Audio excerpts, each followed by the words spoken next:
So నిన్న ముఖ్యమంత్రి గారు ప్రెస్ మీట్ పెట్టారు. దాని గురించి మాట్లాడదాం మనం. పంచాయతీ ఎన్నికలు మా పాలనకు గీట్రాయ్ అంటున్నారు. 2 ఏళ్లలో మా పాలన పట్ల ప్రజల్లో సానుకూలత, ఎంపీటీసీ, జెడ్పీటీసీ, మున్సిపల్ ఎన్నికలపై తొందరలో నిర్ణయం తీసుకుంటారంట. అసెంబ్లీ సమావేశాలు పెట్టి మరి 42% రిజర్వేషన్ గురించి ఏం చేయాలి, ఎట్లా చేయాలి అవన్నీ మాట్లాడి దాని ప్రకారం నిర్ణయం తీసుకుంటారంట. అందరితో చర్చించే నిర్ణయానికి వస్తాం. ఎన్నికలు సజావుగా నిర్వహించిన అధికారుల కృతజ్ఞతలు. బీఆర్ఎస్ బీజేపీ కూటమికి 33% సీట్లు దక్కాయి. ఇప్పటికైనా బీఆర్ఎస్ బుద్ధిగా మసులుకోవాలి అని చెప్తున్నారు. మీరే 66%, సరే అంతే, 33% దక్కింది. ఓకే, కరెక్టే. ఇక్కడ మీరు ఇంకో విషయం కూడా ఆలోచించాలి ముఖ్యమంత్రి గారు. మీ ప్రభుత్వం ఫామ్ అయ్యి 2 సంవత్సరాలు అవుతుంది. మీరు అర్బన్ అంటే సిటీస్లో కొంత వీక్గా ఉన్నారు. హైదరాబాద్, ఈ గ్రేటర్ హైదరాబాద్ పరిధిలో ఒక్క ఎమ్మెల్యే సీటు కూడా మీరు గెలుచుకోలేకపోయారు. ఆఫ్కోర్స్ మొన్న జూబ్లీహిల్స్ ఎలక్షన్ గెలిచారనుకోండి, అంతకుముందు ఎలక్షన్స్లో.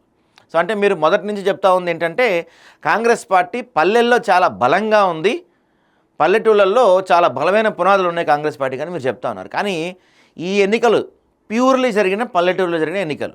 కానీ అక్కడే మీకు 2 ఏళ్లలోనే మీ పైన 33% వ్యతిరేకత ఉందంటే మీరు ఆలోచించుకో తీరాలి దీన్ని. ఇదేదో మేము గొప్ప, మేము ఎరగదీసాం, మేము పరిపాలన అది చేసాం, పొడి చేసాం మీరు అనుకుంటే అది మీ అమాయకత్వం అవుతుంది. మీరు ఇక్కడ ఇంకో నాణ్యానికి రెండో వైపు కూడా ఆలోచించాలి.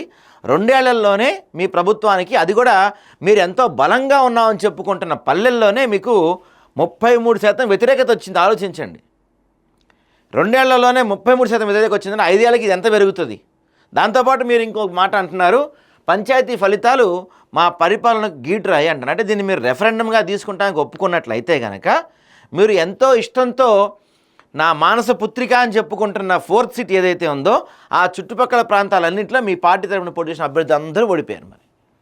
మరి దాన్ని కూడా మీరు రెఫరెండంగా తీసుకొని ఇక్కడ ప్రజా వ్యతిరేకత కనపడతా ఉంది, ఇక్కడ 4th సీట్ పెడతానికి ప్రజలు ఇష్టపడట్లేదు అనుకుంటే అందుకే మన పార్టీ అభ్యర్థులు అందరూ ఓడిపోయారు ఇక్కడ. మరి దాన్ని ఆపుతారా? 4th సిటీ వెనకడుగు వేస్తారా? మరి కాళేశ్వరం పరివాహిక ప్రాంతాల్లో అన్ని చోట్ల కూడా బీఆర్ఎస్ మంచిగా పర్ఫామ్ చేసింది, గట్టి సీట్లు వచ్చాయి బీఆర్ఎస్కి అక్కడ. మరి అది మీరేమంటారు?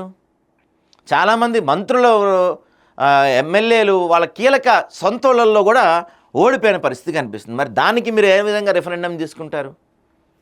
ఇట్లా చాలా అంశాలు ఉన్నాయి. మీరు అన్నిటి గురించి అంటే మాట్లాడుతున్నారు కాబట్టి చెప్తున్నా. ఎప్పుడో 3 సంవత్సరాల తర్వాత జరగబోయే ఎన్నికలో ఇప్పుడే మేము ఎరగదీసేసాం, మేము బొడిసేసాం, మేము ఇంత అని మీరు చెప్పుకుంటున్నారు. మరి ఈ 2 సంవత్సరాల్లో మీరు చెప్పిన హామీలేంటి, జరుగుతున్నవి ఏంటి, వాటి గురించి మాట్లాడాలి మీరు.